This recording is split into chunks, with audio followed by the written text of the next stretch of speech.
नमस्कार मेरी कथाकार फैमिली। उम्मीद है आप सब अच्छे होंगे। तो चलते हैं आज की कहानी की ओर। सिंध के नवाब की दो बेटियां थीं, मुमना और बुबना। मुमना सीधी सादी और गृह कार्य में उलझी रहती थी। बुबना तेज, चंचल, रूप के साथ साथ गुणों की भी खान थी। सब तरफ उसके रूप और गुणों के चर्चे थे। नवाब को दोनों ही बेटियों की शादी की चिंता थी, पर नवाब चाहता था कि बुबना की शादी उसके माफिक वर्ष से ही होनी चाहिए। सो उसने अपने आदमी बुलाए और उन्होंने बुबना का चित्र देकर आदेश दिया कि जाओ, किसी भी देश जाओ, परदेश जाओ, समुद्र पार करो या रेगिस्तान पार कर आओ, एक एक राज्य छान मारो, पर बुबना जैसी हूर के लिए वैसा ही छबीला तलाश करो। नवाब के आदमी बुबना का चित्र लेकर एक राज्य से दूसरे राज्य भटकते भटकते आखिर थट्टा भक्कर नामक राज्य पहुंचे। वहां के बादशाह मृगता मायची के भांजे जलाल को देखा। देखते ही नवाब के आदमियों को पहली ही नज़र में जलाल बुबना लायक लगा। उन्होंने जलाल को एक तरफ ले जाकर बुबना का चित्र दिखाया, अपनी मनसा जाहिर की कि जलाल भी बुबना का चित्र देखकर बुबना के रूप और लावण्य पर लट्टू हो गया और उसे लगा जैसे बुबना उसी के लिए बनी है। नवाब के आदमी वापस सिंध लौटते हैं और नवाब को जलाल के बारे में बताते हैं कि वो चरित्रवान, दानी, साफ दिल वाला, मीठे वचन बोलने वाला, युद्धों को जीतने वाला और लोगों को प्यार करने वाला है। जलाल ऐसे गुण वाले व्यक्ति कम ही मिलते हैं।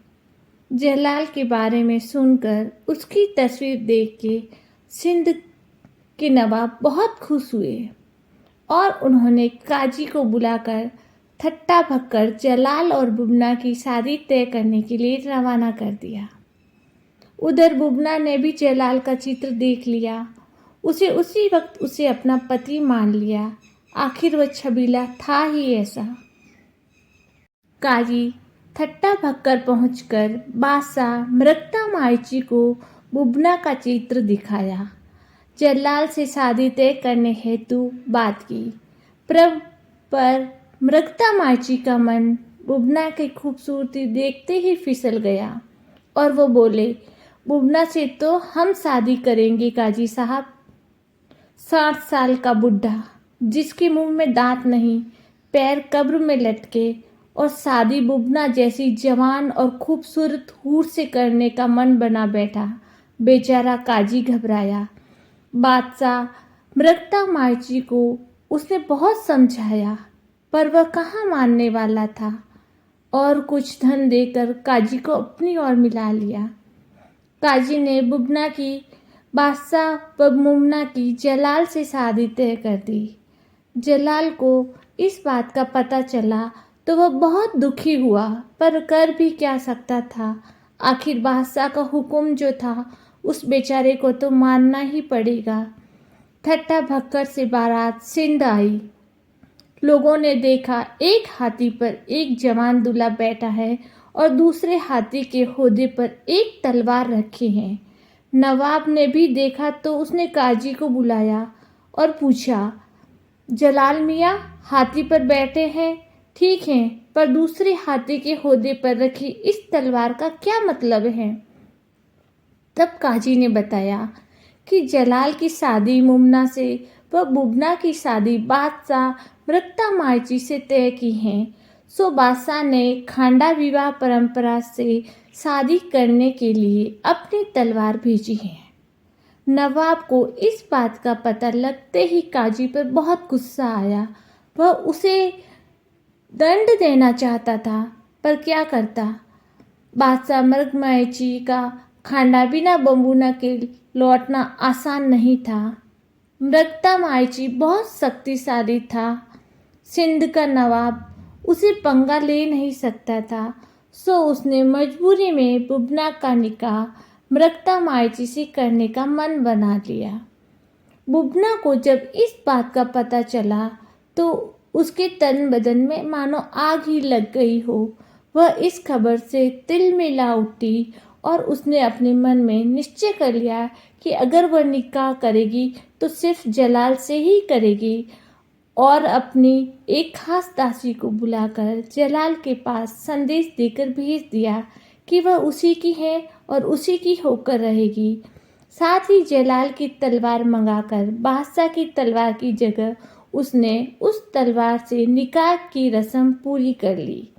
लोगों की नज़र में मुमना का निकाह जलाल से व बुबना का विवाह बादशाह से हुआ था, पर हकीकत कुछ और ही थी। मुमना बुबना निकाह होकर ठट्टा भक्कर पहुंची। बुबना बादशाह के महल में और मुमना जलाल के महल में। दोनों को अलग अलग नौकरानियां, अलग अलग महल, पूरे ठाट बाट पर मन से बुबना और जलाल दोनों ही दुखी थे। बादशाह बुबना के महल में कई बार आया, पर हर बार बुबना ने कोई ना कोई बहाना बनाकर उन्हें टाल दिया, क्योंकि वह तो अपना पति जलाल को मान चुकी थी और जलाल की खांडे यानी कि तलवार से वह शादी कर चुकी थी। सो उस हिसाब से तो वह जलाल की ही बेगम थी, पर दोनों अलग अलग आपस में मिलने को दूर, एक दूसरे को देखना भी नसीब नहीं होता था। इधर जलाल भी बुबना से मिलने को बेचैन, उधर बुबना जलाल से मिलने को। आखिर बुबना की दासी के सहयोग से जलाल छुपकर बुबना के महल में जाने लगा और दोनों आपस में प्रेम करने लगे। धीरे धीरे यह बात बादशाह की दूसरी बेगमों तक पहुंची और उसके बाद बादशाह तक। एक दिन जलाल बुबना के कक्ष में था और बादशाह अचानक वहां आ गए। बुबना ने अपनी पास खड़ी दासी के सहयोग से जलाल को पास ही रखे फूलों के ढेर में छुपा दिया।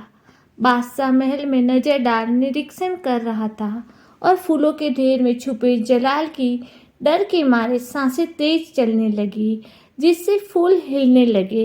यह देख बुबना की दासी से रहा नहीं गया और उसने जलाल को ताना देते हुए कहा, भवरा कली लिपेटियो कायर कपे कहा, जो जिए तो जुग समो मुवे तो मोटी था, कि भवरा कली में फंस गया है, लेकिन बुजदिल कांप क्यों रहा है। अरे डर मत, जिंदा रहा तो कली का आनंद लेगा और मर भी गया तो क्या हुआ, प्यारी जगह तो मिलेगी ही। दोहा सुनकर जब बुबना मुस्कुराई, वहीं बादशाह बोले, ये दोहा किसको देखकर किसके लिए था। दासी ने बहाना बनाते हुए बोला, हुजूर, कल रात को एक भंवरा बेगम की गजरे के फूलों में बैठ गया था। रात को कली बंद हुई तो बेचारा फंस गया। बस मैं उसी का जिक्र कर रही थी।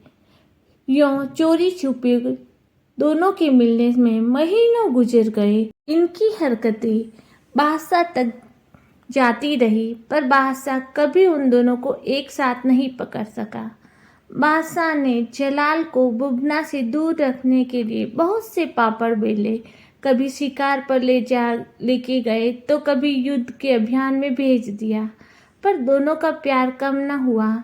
शिकार से रात को बादशाह के सोते ही जलाल घोड़ा दौड़ाकर बुबना के महल आ जाता और सुबह वापस शिकारगाह में पहुंच जाता।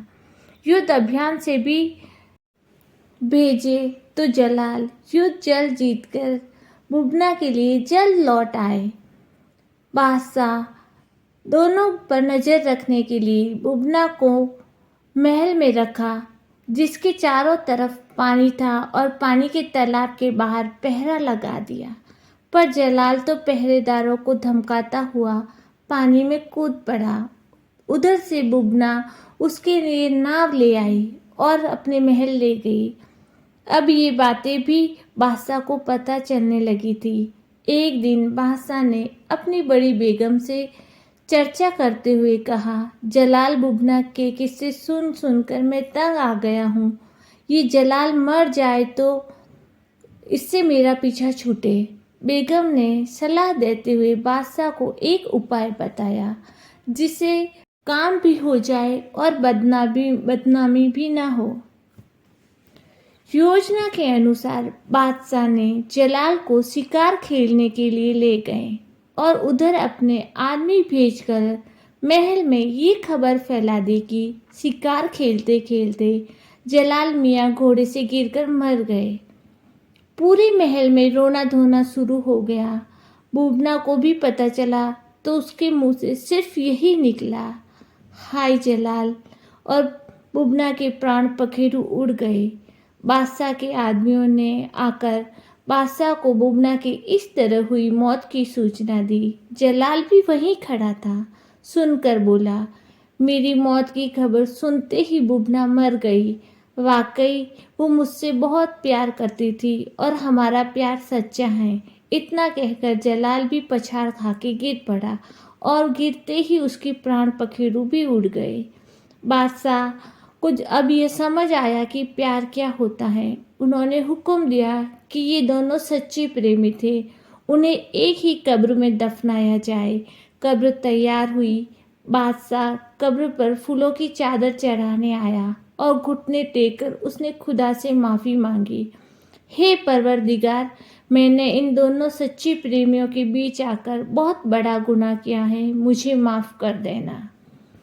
तो आज आपको हमारी ये कहानी कैसी लगी, प्लीज़ हमें कमेंट्स करके बताइए। अगर आपको हमारी कहानी अच्छी लगी तो प्लीज़ हमारे चैनल को लाइक शेयर एंड सब्सक्राइब कीजिए। धन्यवाद। जय श्री राम।